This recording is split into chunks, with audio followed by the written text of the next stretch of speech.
Bridget Biddy Mason was born into slavery in 1818 in Hancock County, Georgia. No one recorded the exact date, and she never learned to read or write, but her life would be written in the lives she touched and the legacy she left behind. As a child, Biddy was taken from her mother and sold to a white family, beginning a life of forced labor. She was taught to be a midwife and herbal healer, learning to deliver babies, treat wounds, and ease pain, all without formal education. Her skills became known across the enslaved communities she served, and she quietly became a healer not just of bodies, but of spirits. In the 1840s, Biddy became the property of Robert Marion Smith, a Mormon convert who decided to migrate west to Utah and later to California. In 1851, Smith forced Biddy, along with her 3 young daughters and a group of other enslaved people, to walk over 1,700 miles from Mississippi to the west. Biddy walked the entire way, helping drive cattle, care for the sick, and deliver babies, all while barefoot and in bondage. Her enslaver, Robert Marion Smith, is sometimes speculated to be a possible father to her daughters, Ellen, Anne, and Harriet, but there is no direct evidence to confirm this. So while we don't have a confirmed answer, we know that Biddy raised her daughters with love, strength, and a deep commitment to community. When they arrived in San Bernardino, California, a hidden hope began to stir in her heart. California was a free state. Slavery was illegal. But Smith refused to free her. Biddy kept her thoughts to herself, but her heart was set on freedom.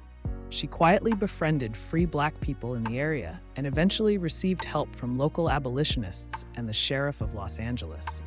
In 1856, Biddy filed a petition for her freedom in a Los Angeles court, an act of immense courage and risk. Even though she couldn't read or write, she stood before a judge and won her freedom, and the freedom of her 3 daughters and 10 other enslaved people. She was 38 years old. With her freedom secured, Biddy and her children moved to Los Angeles, where she worked as a nurse, midwife, and caregiver. She helped deliver hundreds of babies, both Black and white, and became known for her gentle hands, wisdom, and generosity. Biddy was frugal and wise with her earnings. In 1866, she purchased a plot of land for $250, making her one of the first Black women to own property in Los Angeles. That land would later become part of what is now downtown LA, and it made her a wealthy woman. Over time, she acquired real estate worth more than $300,000, equivalent to millions today. Despite her wealth, Biddy never stopped helping others. She fed the poor, visited prisoners, and opened her home to those in need. In 1872, she co-founded the First African Methodist Episcopal AME Church of Los Angeles, the city's first Black church, which began in her living room. Biddy had 3 daughters, Ellen, Anne, and Harriet.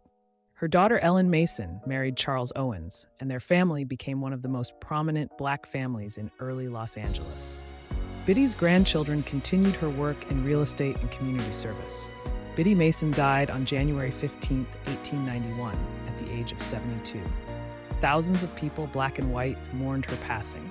She was buried in an unmarked grave in Evergreen Cemetery in Los Angeles, until 100 years later when her grave was given a proper headstone that now reads, Founder, First AME Church, Los Angeles, a pioneer, a philanthropist, a visionary.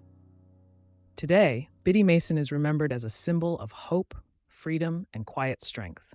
A downtown Los Angeles memorial called Biddy Mason Park tells her story through engraved walls and artwork. Schools, parks, and buildings across California now bear her name.